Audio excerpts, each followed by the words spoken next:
تقبل الصلاة والدعاء ثم إلى أرواح والدينا ووالديكم وأمواتنا وأمواتكم وأموات المسلمين أجمعين، ونخص خصوصا إلى حضرة الروح لمن اجتمعنا هنا بسببها ولأجلها، أن الله يغفر لهم ويرحمهم ويعلي درجاتهم في الجنة وينفعنا بأسرارهم وأنوارهم وعلومهم ويعيد علينا من بركاتهم ونفحاتهم في الدين والدنيا والآخرة، وإلى حضرة النبي محمد صلى الله عليه وسلم. الفاتحة.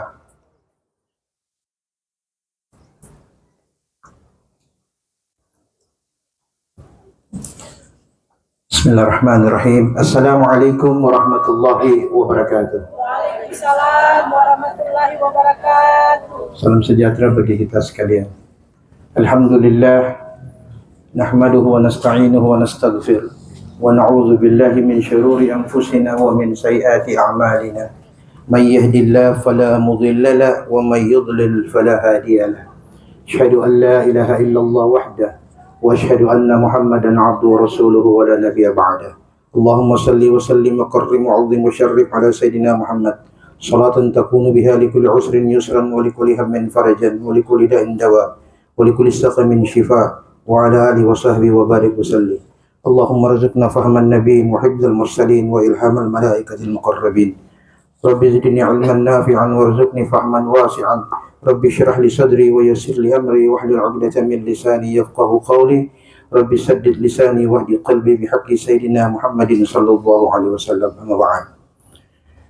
Yang saya hormati ibu-ibu ketua Majelis Ta'lim yang hadir pada lawatan takziah hari ke-7 dari wafatnya almarhumah, keluarga Ustaz Hamdani Paransa, ibu-ibu, bapak-bapak, para tokoh agama, tokoh masyarakat yang mohon maaf tidak sempat disapa satu demi satu, tapi tidak mengurangi rasa hormat dan ta'zim saya kepada Bapak Ibu sekalian. Bapak Ibu jamaah yang saya muliakan, yang dirahmati Allah. Bila suatu saat ada beberapa orang duduk sedang bercerita, tiba-tiba ada satu orang berdiri di antara mereka. Berdiri menyeberang jalan, mau mengambil kunci motor yang lupa di motor. Ketika menyeberang, saat itu ada kendaraan lewat, ditabrak, mati. Biasanya orang-orang bilang apa itu? Kalau yang berprasangka buruk, ada bayi-bayi di sini, Imaniso pergi di sana. Kalau yang berprasangka baik, sudah takdir namanya. Betul? Nah, apakah yang betul adalah yang berprasangka buruk atau yang berprasangka baik? Ya, belum ada yang tepat. Kenapa? Rasulullah Sallallahu Alaihi Wasallam mengatakan, perhatikan Bu ya, Nabi menjelaskan hal itu. Idza aradallahu qabda ruhi 'abdin bi ardin faja'ala lahu ilaiha hajah. Bila Allah hendak mengambil ruh seorang manusia, maka Allah akan jadikan di tempat yang berbeda sebagai kebutuhan. Kesitulah ia pergi dan di situ kematian datang kepadanya. Ternyata mati ini ada tempatnya, Pak, Ibu. Mati ini tidak kita pilih-pilih. Soal mati pasti, tapi soal tempat kita tidak tahu. Makanya jangan terlalu banyak maniso. Jangan terlalu banyak TikTok. Jangan terlalu banyak bagoyang. Jangan terlalu banyak basawer-sawer, karena kita tidak tahu di mana ajal datang saat kita sedang beramal. Dilarang tidak, dianjurkan juga tidak. Yang betul adalah lihat apa yang baik dan bermanfaat, itu yang kita sebarkan, biar orang lain mengambil hikmah dari kebaikan yang kita sebarkan. Kalau sekarang kan lagi hangat-hangat toh, baku kata, baku ambil, korang baku rado, baku cakar nyanda. Jangan, kita berada pada suasana yang indah, suasana yang harus saling silaturahim. Perbedaan itu hal yang biasa, tapi jangan jadikan perbedaan sebagai asbab silaturahim putus. Halo, Kita nantikan yang satu ini dulu. Mari Ibu, makin cepat makin baik. Soalnya saya bicara mata ke sana. Mau mana? Mau cepat atau doa makan? Bapak Ibu jamaah yang saya muliakan yang dirahmati Allah. Itu hal yang pertama. Hal yang kedua, biasanya kalau orang wafat ada kurung batang atau keranda. Orang Manado bilang dokbar. Dokbar itu ada penutup. Penutupnya kain. Ada yang hitam, ada yang hijau. Tertulis apa di situ? Inna lillahi wa inna ilaihi raji'un. Artinya apa Ibu? Sekali di udara tetap di udara. Begitu? Tidak. Itu inna lillahi wa inna ilaihi raji'un. Yang di dalam itu sudah Allah ambil rohnya. Yang membaca sedang menunggu saatnya rohnya diambil Allah. Jadi kalimat itu adalah kalimat peringatan kepada yang hidup bahwa apa yang kau baca kau pun akan seperti itu nanti kelak. Yang jadi masalah adalah apakah yang baca sudah siap mau menghadapi mati atau belum. Tapi saya yakin 99,9% semua kita belum siap. Betul tidak? Betul. Kalau orang sakit mau berharap cepat mati atau cepat sembuh? Kenapa? Nanti jawab sendiri-sendiri juga di rumah. Ini Ustadz ini orang undang ceramah bikin-bikin takut. Ini makanan semua rasa hambar ini kalau bawa begini. Ibu, jamaah, Bapak Ibu yang saya muliakan yang dirahmati Allah. Kemudian ada satu pertanyaan yang kita harus jawab bersama. Pertanyaan ini kepada saya dan kepada kita semua. Apa pertanyaan itu? Pertanyaan itu hanya satu.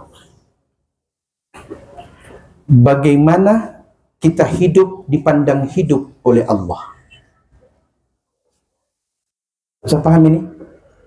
Karena ada orang mati menguburkan orang yang mati. Ada lagi orang hidup menguburkan orang yang wafat. Aneh toh? Aneh. Kita lihat. Pernah ziarah ke makam-makam orang-orang keramat? Pernah ya? Sepi apa sunyi? Rame. Sepi apa sunyi? Ramai. Kalau kita ke Surabaya, ada satu makam keramat namanya makam Sunan Ampel. Pernah ke sana Pak, Bu? Pernah. Itu 24 hours open. 24 jam terbuka, tidak pernah sepi.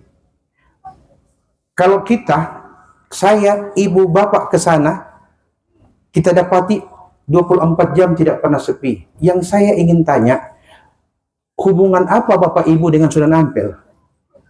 Bukan tete, bukan nenek, bukan om, bukan saudara.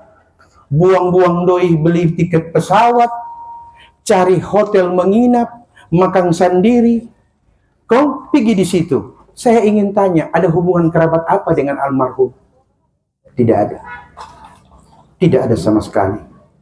Tapi kita lihat, keramaian yang datang 24 jam di makam yang mulia itu, masyarakat setempat mulai buka kios dan warung. Berjualan, cari nafkah. Asbabnya orang yang kita anggap mati, justru yang mati memberi sebab lahirnya rezeki bagi yang hidup. Itu menunjukkan seperti yang dibaca oleh Ustadz Faransa tadi. Bahwa wala taqulu liman yuqtal fi sabilillah amwat bal ahya walakin la tash'urun. Jangan kau katakan mereka yang mati di jalan Allah, mereka mati, tidak, mereka hidup. Hanya engkau tidak merasakan. Tapi coba lihat orang PTT ke kubur. Nanti 1 minggu sebelum Ramadan baru dapat ingat minggu arwah.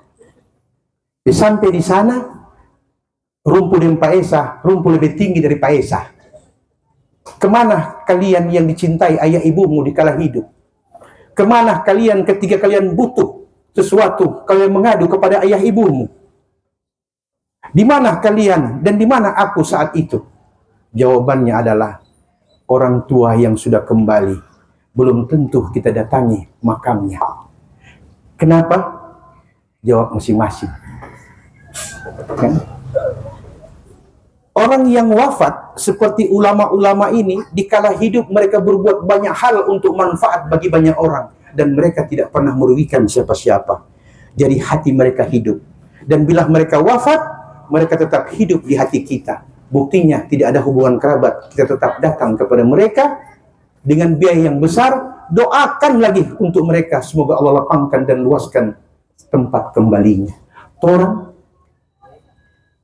baru kasih pinjam doi sadiki, subah veto di Facebook. Nyak mau kasih pulang, kita nak halalkan dunia akhirat. Kan begitu.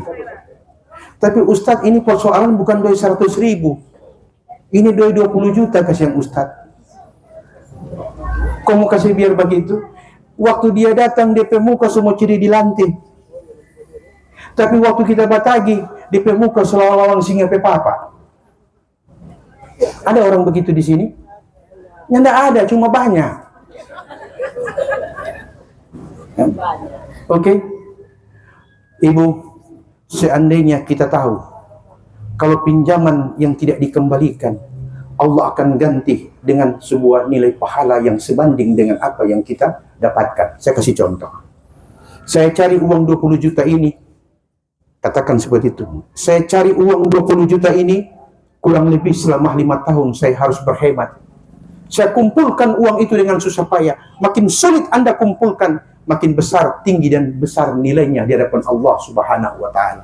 Dengan catatan, kalau itu ada keikhlasan. Ustadz, kita so ikhlas. Saya bilang belum. Karena so apa? Karena so merontak lebih dulu, so mengamuk lebih dulu, so ambur lebih dulu, baru terakhir sonya ada harapan, baru bilang kita ikhlas. Bukan begitu ikhlas. Bisa. Jadi ibu-ibu, bapak-bapak, mulai sekarang, kalau kita datang pinjam doi, kasih jo, kontes yang mau ganti. Dengan jawaban, kan Ustadz ada cara mau begini. Bukan begitu yang dimaksud. Yang dimaksud adalah kita menolong dia dengan ikhlas, tapi yang ditolong tidak merasa pernah ditolong. Orang seperti ini, kalimat di dokbar itu yang kita katakan, Inna lillahi wa inna ilaihi raji'un. Punya Allah, kepadanya pula kembali semua. Bukan hanya nyawa, harta pun akan kembali. Kalau itu yang tertanam di hati kita, kadang-kadang Allah buka pintu hati orang yang meminjam. Allah kasih dia rezeki, baru Allah buka pintu hatinya. Tapi kalau sudah syaitan yang lebih dahulu, syaitan akan menutup pintu hati orang tersebut, sehingga dia tidak punya niat apalagi rencana untuk mengembalikan. Demikian hikmah agama yang mengajarkan kita menghadapi suatu masalah tanpa masalah, dan ini bukan pegadaian. Wabillahi taufiq wal hidayah. Assalamualaikum warahmatullahi wabarakatuh. Waalaikumsalam warahmatullahi wabarakatuh.